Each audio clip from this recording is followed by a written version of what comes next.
Do Noticiário Internacional para essa marca que a gente traz aqui no nosso telão. Papa Francisco completa 10 anos de pontificado hoje, para falar um pouco mais sobre esse período, né? Sobre a Igreja Católica no comando do Papa Francisco. A gente recebe aqui no nosso estúdio Márcio Campos, que está aqui para falar sobre a trajetória do Papa Francisco. Márcio, muito legal te receber aqui no Manhã Band News. Obrigada por estar conosco. O Márcio que vem acompanhando esses 10 anos de Papa Francisco.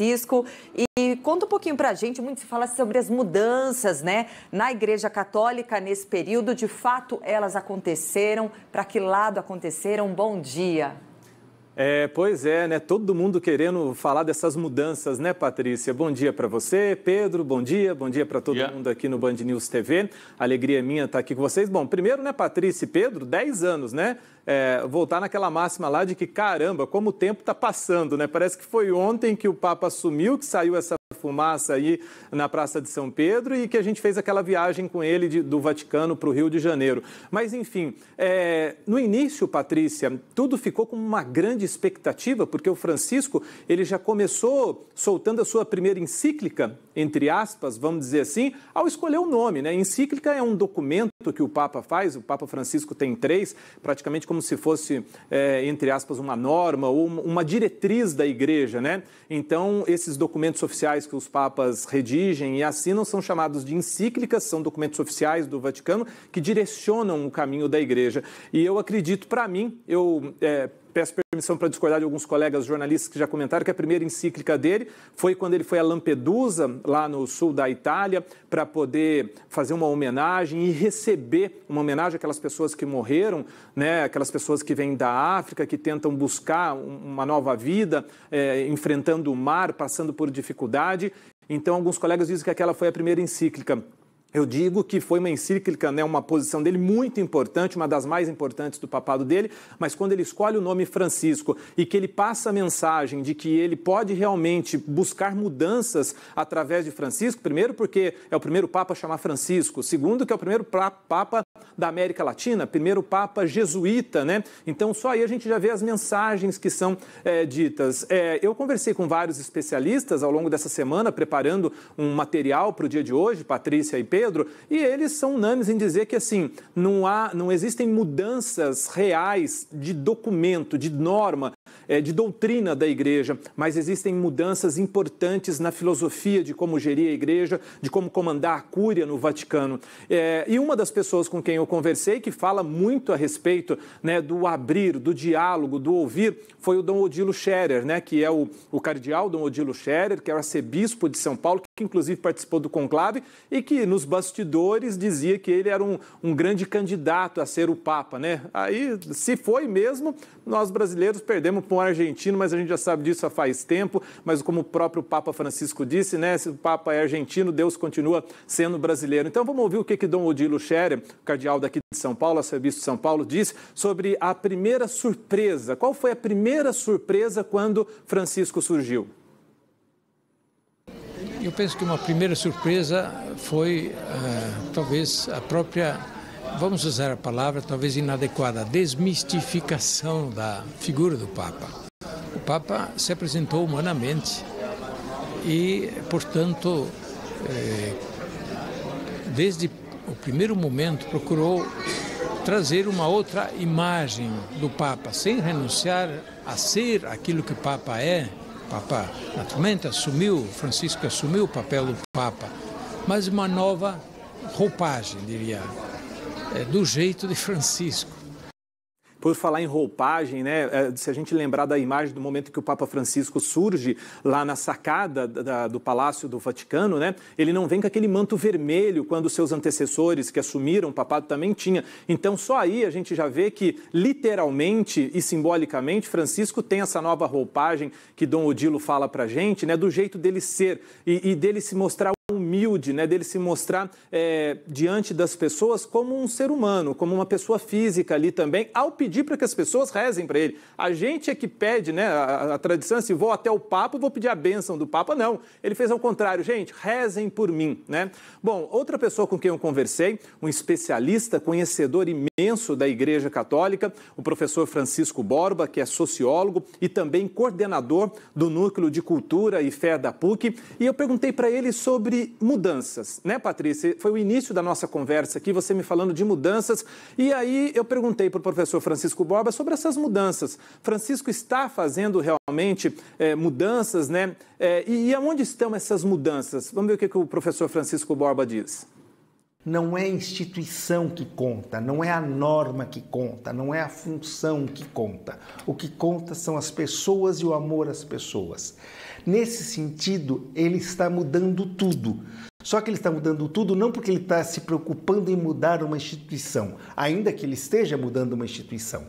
Mas a grande mudança que ele está fazendo é mudar a posição das pessoas, não mudar as regras da instituição. As regras da instituição vão mudando na medida que as pessoas vão mudando e pessoas mudadas sentem a necessidade de criar novas normas, novas funções institucionais. Porque se cobra muito, né, Pedro e Patrícia, de que o Papa fala bastante, fala muito. Aliás, ele é um ótimo comunicador, no bom sentido, né? Ele sabe expor, ele sabe se aproximar das pessoas com a palavra, com o dom da palavra, com o dom da comunicação, Patrícia e Pedro, mas no papel mesmo essas mudanças não ocorrem, e foi isso que o professor Francisco acabou de explicar para a gente. Mas olha, Patrícia, e sobre as mulheres, né? Havia uma crítica muito grande de que as mulheres precisavam de mais espaço na igreja. E aí eu fui saber de uma mulher que está ativamente trabalhando na igreja se esse espaço está sendo ocupado. Conversei com a irmã Maria Inês Ribeiro. A irmã Maria Inês Ribeiro é uma freira, né, de uma congregação importante aqui no Brasil. Ela já ocupou vários cargos importantes dentro da vida religiosa aqui na Igreja Católica no Brasil e foi convidada, quase 2 anos atrás, para participar de, vamos supor assim, um conselho de um, entre aspas, ministério do Vaticano. O Vaticano é um Estado, né? Então, o Papa, além de ele ser um líder religioso, ele também é um chefe de Estado, ele é um representante de um país e como um chefe de Estado, ele tem os ministros dele que têm outros nomes, são chamados, tem outros nomes para identificar esses cargos de ministros, né? E cada ministério, vamos dizer assim, tem lá um conselho de consultores. Tem um ministério importante, né, que é sobre a vida religiosa, da qual a irmã Maria Inês faz parte como conselheira. Ela foi chamada para ser conselheira de 32 consultores, 10 são mulheres e ela ficou muito feliz por isso. Mas vamos ouvir o que ela fala sobre a presença da mulher no mandato de Papa Francisco. Tínhamos assim, estruturas nossas de igreja totalmente dirigidas por homens. Então, a primeira opção para mim, do Papa Francisco, de colocar mulheres, é para um equilíbrio no exercício da coordenação e da condução da nossa igreja. E também pela a intuição, a psicologia, o jeito da mulher, é justamente para somar, para equilibrar e levar à frente esse trabalho dentro da igreja, do exercício mesmo de coordenação. Bom, é isso, Pedro e Patrícia. Tentei fazer um resumo com algumas pessoas aí que eu procurei, que eu fui entrevistar, para a gente tratar desse momento tão importante hoje, né, que é uma década do mandato, ou, entre aspas, do mandato, ou do papado de Francisco na Igreja Católica. Márcio, em relação a abusos sexuais, corrupção, né, no Vaticano, o que a gente pode contar aqui para quem está nos acompanhando? O que foi feito durante esse período em que Francisco está na liderança da Igreja Católica? Olha, as pessoas cobram mais, Pedro, que Francisco deveria fazer muito mais em relação principalmente a essa questão de abuso sexual, mas Francisco chama muita atenção em relação a isso com a iniciativa de pedir perdão.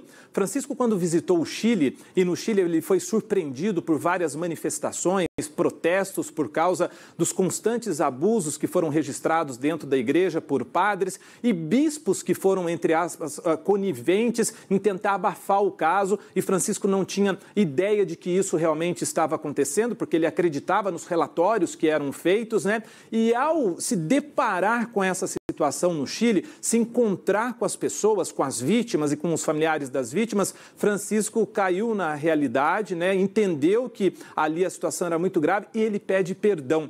Então a gente volta na frase, na resposta de Dom Odilo Scherer, que fala que Francisco traz a desmistificação do Papa. Quando o Papa pede perdão, né, ele mostra que ele não é infalível, que ele também pode errar. Então, assim, mas as pessoas, os especialistas julgam que só pedir perdão é um bom caminho, né? A igreja reconhecer o problema dela, reconhecer as deficiências dela, mas que é preciso fazer mais. Em relação à corrupção, Não é o Papa não, né, Márcio? Não, é uma entrevista que eu tenho para fazer daqui a pouco. Eu achei que era o Papa já criticando o que você estava falando aqui, ó. Funcionando, hein?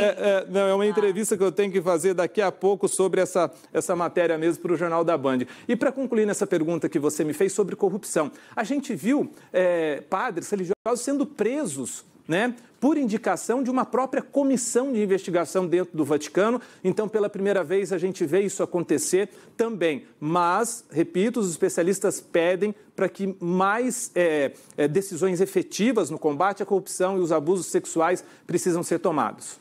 Márcio, a gente vem acompanhando um pouquinho da agenda, né? Sempre aqui o Band News atento às movimentações do Papa Francisco, e nas últimas aparições, ele sempre muito debilitado, né? Da forma como se locomove por aí, às vezes até com andador, com algum apoio. O que a gente pode esperar dos desafios daqui para frente em relação ao Papa, e também se ele vai ter saúde para isso? Ele já chegou a falar até na possibilidade de se afastar da igreja, né? Antes de uma possível morte, como a gente estava acostumado há muitos anos, né? Um Papa só saindo ali do papado com a sua morte. Isso mudou bastante, né, com o Papa Bento XVI, mas ele chegou a levantar essa questão, agora recentemente já falou que não, que está tudo bem, enfim, desafios daqui para frente, Márcio. Olha, Patrícia, você lembrou muito bem, o Papa Francisco tem um desafio físico, ele tem um desafio dele, do corpo dele, que é a questão da saúde, por causa do pequeno acidente que ele sofreu no Vaticano, machucou o joelho, né? E ele fez uma cirurgia há alguns anos, 2, 3 anos atrás, do estômago, em que ele passou por um problema de anestesia geral. Não se fala muito disso oficialmente, mas nos bastidores, de que ele teve uma pequena sequela por causa dessa anestesia geral e que ele precisaria fazer uma cirurgia no joelho dele, não faz por um receio das consequências novamente de uma anestesia geral. Por isso, ele precisa de acompanhamento médico, precisa de um fisioterapeuta o tempo todo do lado dele, e para não forçar o joelho, para não forçar as articulações, ele utiliza andadores, apoios e até cadeiras de roda, como a gente verificou nas últimas viagens que ele fez e na qual eu acompanhei com a nossa equipe também recentemente no final do ano passado. Esse é o desafio físico dele, o desafio pessoal. Agora, o desafio mesmo do papado é fazer com que as mudanças tão propagadas, né, as mudanças tão sugeridas e que ele anseia, tenham encaminhamento. Pode ser, Patrícia, que ele não veja essas mudanças no papel, que ele esteja abrindo o caminho, que ele esteja pavimentando a estrada para que muitas dessas mudanças fiquem prontas, muito provavelmente já sem a presença dele entre nós. Márcio, deixa eu te fazer uma pergunta pessoal agora aqui, porque você é um grande repórter, né? E você já teve contato com personagens que estiveram aí na mídia por algum tempo. Recentemente, você esteve no Bahrein acompanhando, até participou conosco aqui do Manhã Band News, a viagem do Papa Francisco lá ao país.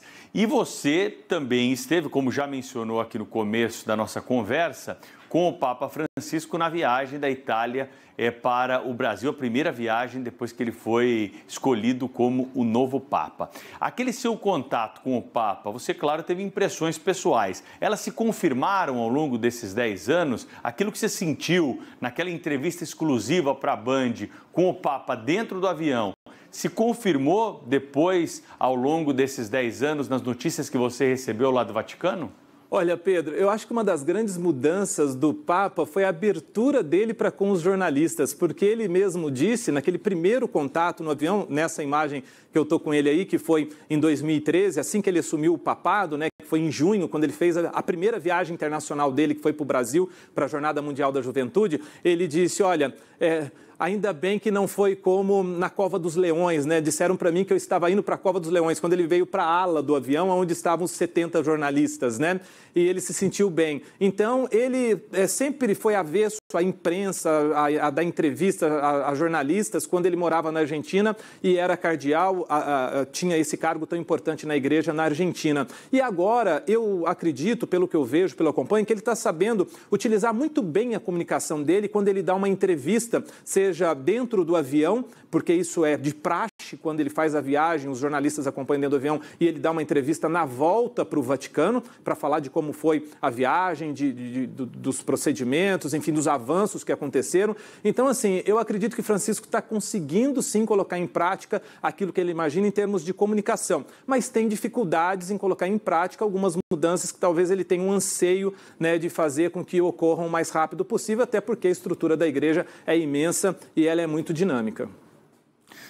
Muito bom. Márcio Campos aqui com a gente, para nossa honra recebê-lo aqui no Manhã Band News para falar de um assunto que você domina. Tá acabando. Tem que acabar, uma hora tem que acabar, mas vamos lá, Márcio, o espaço é todo seu. Não, 30 segundos. Apareceu uma imagem aí da última entrevista que o Papa Francisco deu na escalada, nas manchetes agora dessa hora, em que ele está dando uma entrevista ali para o repórter argentino, né? Na imagem aberta tem um quadro na parede, aquele quadro ali lindo, maravilhoso, é da Nossa Senhora Desatadora dos Nós, né? Por que eu estou querendo contar essa história? Porque eu estudei a vida de Bergoglio antes de fazer a viagem com ele no avião quando ele veio para o Brasil e descobri que ele se tornou devoto. Aí, essa imagem, obrigado pessoal lá do Suíte, da Direção TV. E descobri que ele se tornou devoto da Nossa Senhora Desatadora dos Nós quando ele ficou, entre aspas, exilado na Alemanha, né? Teve uma discussão interna lá dos jesuítas na Argentina e mandaram o Bergoglio pensar na vida um pouco lá na Alemanha. E lá ele conheceu a Nossa Senhora Desatadora dos Nós e pediu para ela: desata esse nó da minha vida que eu preciso voltar para a Argentina, eu quero voltar.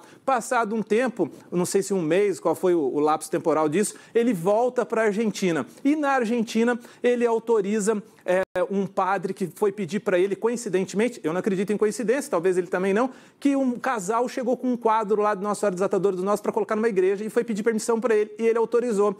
E aí Nossa Senhora Desatadora dos Nós começou a ser propagada na América Latina, na América do Sul. No Brasil, a gente tem um santuário dela aqui na região de Campinas e quando eu encontrei com ele, eu levei um santinho, uma imagem de Nossa Senhora Desatadora dos Nós e entrego para ele, para que ele soubesse, né, nessa imagem, que eu sabia da vida dele. Eu queria que ele entendesse que eu me preparei para estar ali naquele momento. Então, é uma história bastante curiosa, que muitas vezes isso não vai para uma reportagem, não vai para uma matéria, mas é um bastidor relacionado àquilo que nós, repórteres, nós, jornalistas, fazemos para nos preparar para determinados encontros. E a reação dele, rapidinho, Márcio? Ele fez assim, ó. Se pegar a imagem, tem na imagem que a gente tem guardada, a bruta, sem edição, na hora que eu mostro para ele a imagem Desatadora dos Nós, ele faz assim, ó. Um susto. É um susto. E reconhecendo, poxa, esse cara do Brasil sabe mesmo da minha vida. Sabe alguma coisa aí, exatamente. Obrigada por dividir com a gente tanto conhecimento aí sobre o Papa Francisco. A gente acha que conhece alguma coisa, né? Mas realmente é um mergulho na história, no que foi feito até agora e o que pode vir pela frente no papado do Papa Francisco. Obrigada, viu, Márcio? É sempre muito bom ter você aqui com a gente no Manhã Band News, sempre um prazer enorme. E lembrando que a gente sempre busca os especialistas para nos auxiliar, né? Obrigado você, Patrícia, Pedro, a todos do Band News, é uma alegria estar aqui com vocês. Valeu, Márcio Campos com a gente, 10 horas 27 minutos, Patrícia. Depois do intervalo a gente vai falar mais